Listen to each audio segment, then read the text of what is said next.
Assalamualaikum warahmatullahi wabarakatuh. Perkenalkan, saya Adharika Sari. Yang terhormat Bapak Dosen Dr. Mahfud Junaidi MAG selaku dosen pengampu mata kuliah Kurikulum Pendidikan Islam. Yang terhormat teman-teman Bapak Ibu Guru Pasca Sarjana Manajemen Pendidikan Agama Islam Universitas Wahid Hasyim Semarang. Di sini saya sebagai pemakalah akan memaparkan makalah saya dengan judul Pengembangan Kurikulum. Kurikulum merupakan salah satu alat untuk mencapai tujuan pendidikan sekaligus merupakan pedoman dalam pelaksanaan pembelajaran pada semua jenjang dan jenis pendidikan.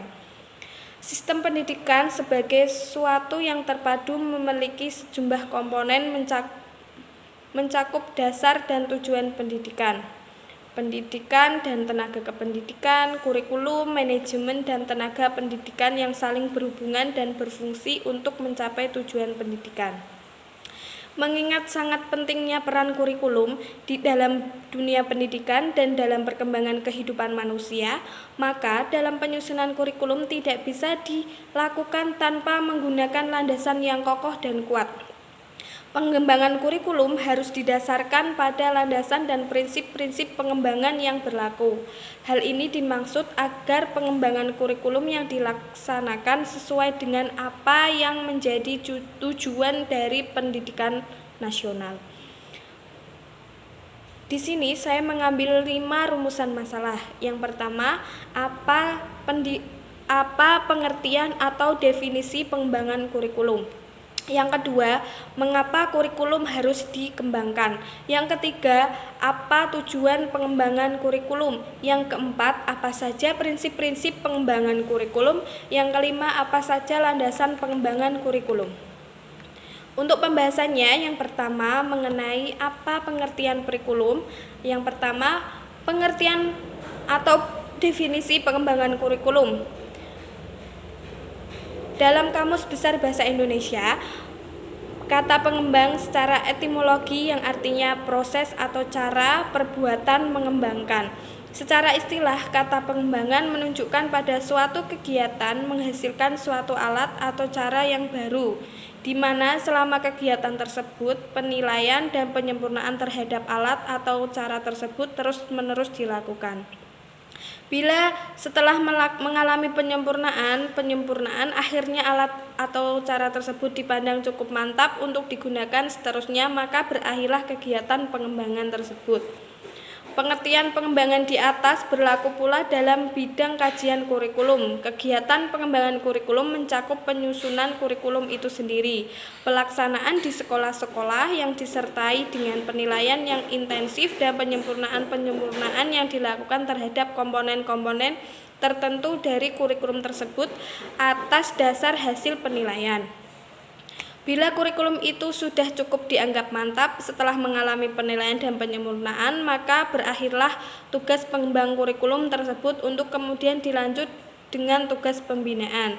Hal ini berlaku pula untuk setiap komponen kurikulum, misalnya pengembangan metode mengajar, pengembangan alat pelajaran, dan sebagainya. Selaras dengan pengertian di atas, maka pengembangan kurikulum merupakan suatu proses merencanakan, menghasilkan suatu alat yang lebih baik dengan didasarkan dengan hasil penilaian terhadap kurikulum yang telah berlaku, sehingga dapat memberikan kondisi belajar mengajar yang lebih baik. Dengan kata lain, pengembangan kurikulum adalah kegiatan untuk menghasilkan kurikulum baru melalui langkah-langkah penyusunan kurikulum atas dasar hasil penilaian yang dilakukan dalam waktu atau satu periode. Pengembangan kurikulum itu merupakan suatu proses yang bertumpu pada unsur-unsur dalam kurikulum, yang di dalamnya meliputi isi, tujuan, metode, dan penilaian. Untuk rumusan masalah yang kedua mengenai mengapa kurikulum harus dikembangkan, kurikulum merupakan alat yang sangat penting bagi keberhasilan suatu pendidikan. Tanpa kurikulum yang sesuai dan tepat akan sulit mencapai tujuan dan sasaran pendidikan yang diinginkan. Perubahan kurikulum didasarkan pada kesadaran bahwa perkembangan dan perubahan yang terjadi dalam kehidupan bermasyarakat, berbangsa dan bernegara tidak lepas dari pengaruh perubahan global, perkembangan ilmu pengetahuan dan teknologi, serta seni dan budaya. Perubahan serta terus-menerus ini menuntut perlunya perbaikan sistem pendidikan nasional, termasuk penyempurnaan kurikulum untuk mewujudkan masyarakat yang mampu bersaing dan menyesuaikan diri dengan perbuatan. Perubahan kurikulum yang terjadi salah satu diantaranya adalah karena ilmu pengetahuan itu selalu dinamis. Selain itu, perubahan tersebut juga dinilainya dipengaruhi oleh kebutuhan manusia yang selalu berubah-ubah dan dipengaruhi dari luar, di mana secara menyeluruh kurikulum itu tidak berdiri sendiri, tetapi dipengaruhi oleh perubahan iklim ekonomi, politik, dan kebudayaan. Sehingga dengan adanya perubahan kurikulum ini, pada gilirannya akan berdampak pada kemajuan bangsa dan negara. Kurikulum pendidikan harus berubah, tetapi diiringi juga dengan perubahan dari seluruh masyarakat pendidikan yang harus mengikuti perubahan tersebut karena kurikulum itu bersifat dinamis. Kemudian untuk rumusan masalah yang ketiga mengenai tujuan pengembangan kurikulum. Perumusan tujuan merupakan hal yang sangat penting dalam sebuah kurikulum. Ada beberapa alasan mengapa tujuan perlu dirumuskan. Yang pertama, bertujuan erat kaitannya dengan arah dan sasaran yang harus dicapai oleh setiap upaya pendidikan.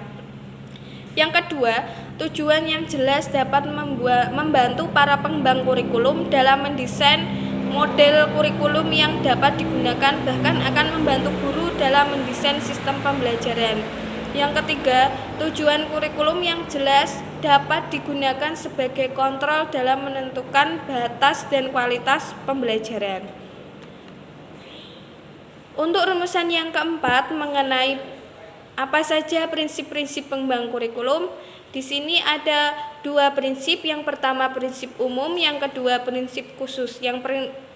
Ada beberapa prinsip umum yang di sini ada 5. Yang pertama, prinsip relevansi. Pendidikan dikaitkan relevan bila hasil belajar yang diperoleh akan berguna bagi kehidupan seseorang. Dalam arti relevansi pendidikan dengan lingkungan peserta didik, relevansi dengan dunia kerja, relevansi pendidikan dengan ilmu pengetahuan dan teknologi. Untuk yang kedua ada prinsip fleksibilitas. Kurikulum yang baik harus berisi tentang hal-hal yang solid, tetapi dalam pelaksanaannya memungkinkan terjadi penyesuaian, yaitu berdasarkan kondisi daerah, waktu maupun kemampuan dan latar belakang peserta didik.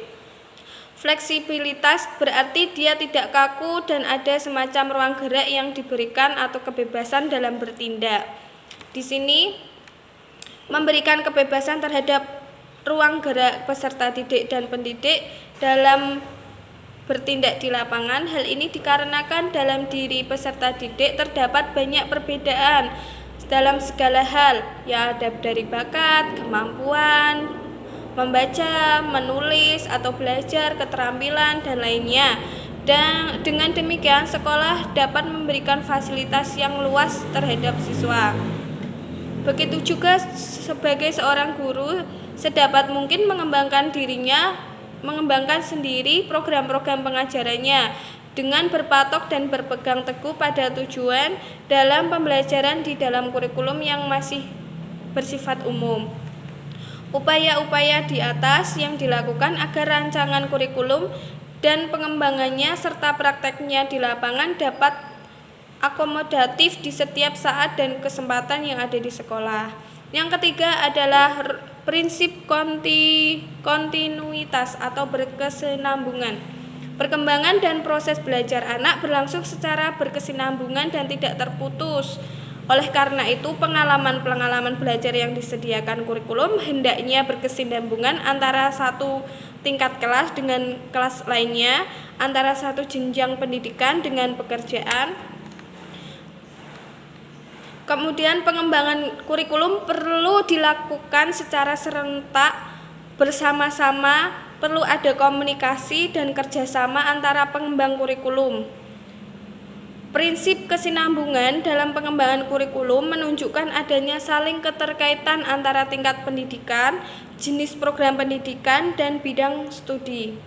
Minimal ada 2 kesinambungan dalam pengembangan kurikulum ini. Yang pertama, kesinambungan di antara berbagai tingkat sekolah yang ada bahan pelajaran yang diperlukan untuk belajar lebih lanjut pada tingkat pendidikan yang tinggi hendaknya sudah diajarkan pada tingkat pendidikan sebelumnya.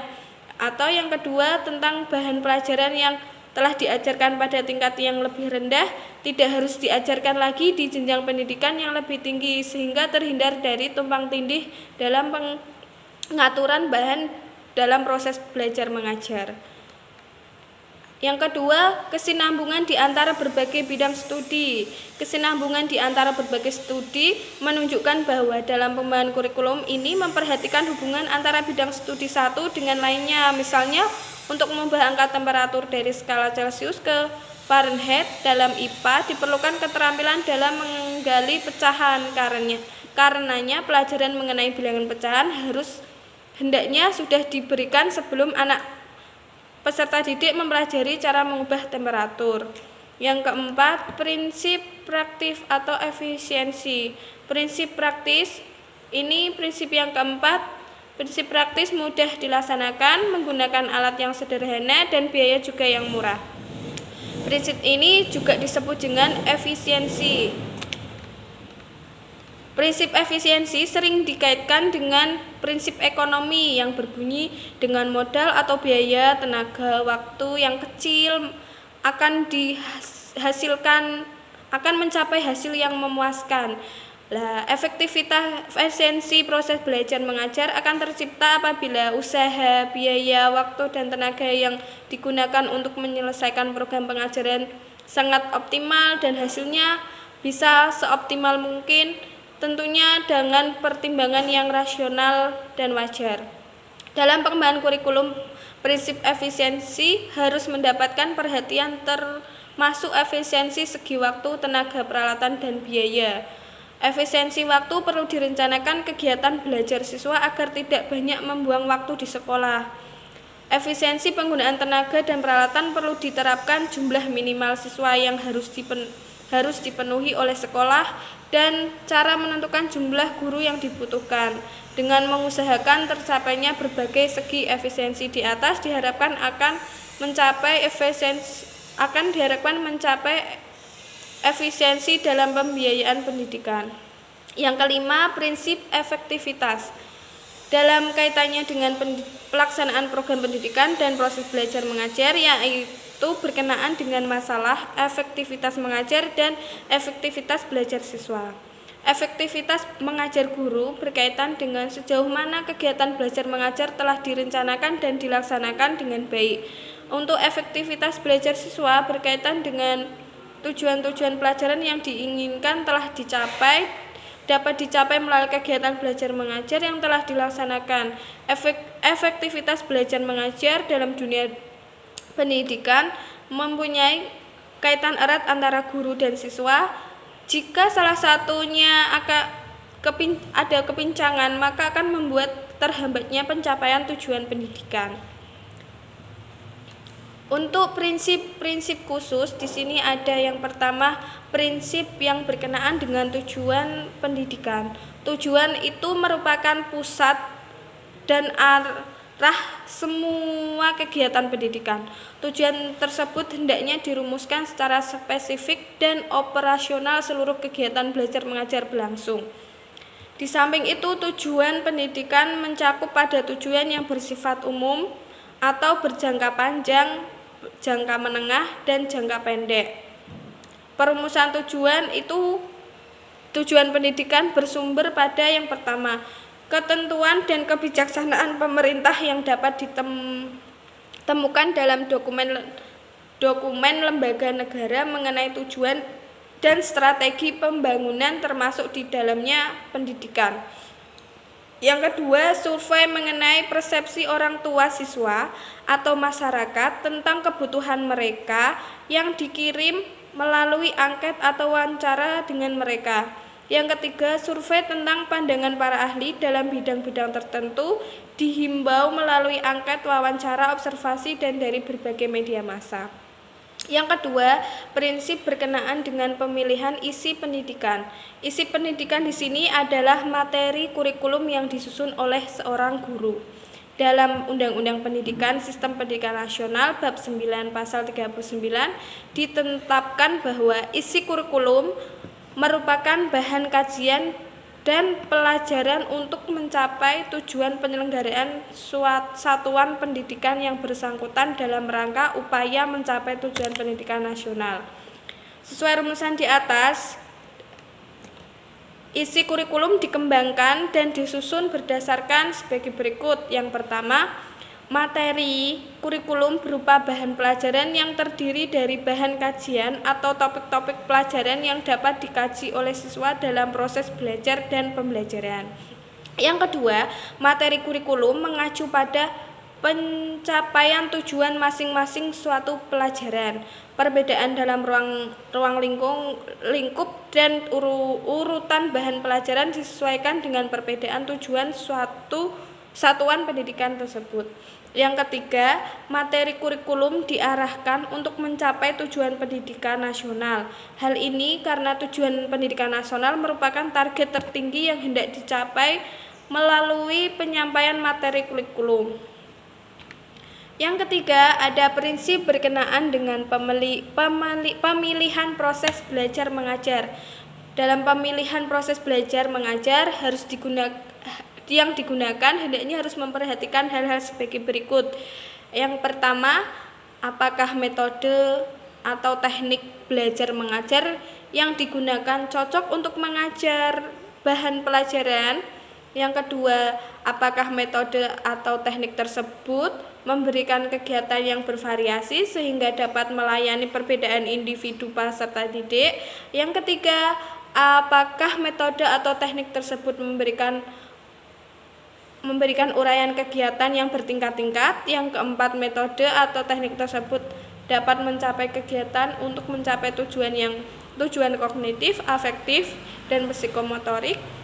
Yang kelima, apakah metode atau teknik tersebut lebih mengaktifkan siswa atau mengaktifkan guru atau keduanya?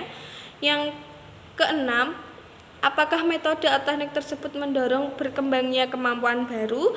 Yang ketujuh, apakah metode atau teknik tersebut menimbulkan jalinan kegiatan belajar di sekolah dan di rumah, juga mendorong penggunaan sumber yang ada di rumah dan di masyarakat? Yang keempat, prinsip berkenaan dengan pemilihan kegiatan penilaian.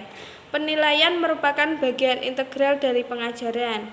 Dalam penyelesaian alat penilaian atau tes, hendaknya diikuti langkah-langkah sebagai berikut. Rumusan tujuan-tujuan pendidikan yang umum dalam ranah kognitif, afektif, dan psikomotorik. Uraian ke dalam bentuk tingkah laku murid yang dapat diamati, hubungkan dengan bahan pelajaran, tulis butir-butir tes. Dalam merencanakan suatu penilaian hendaknya diperhatikan beberapa hal.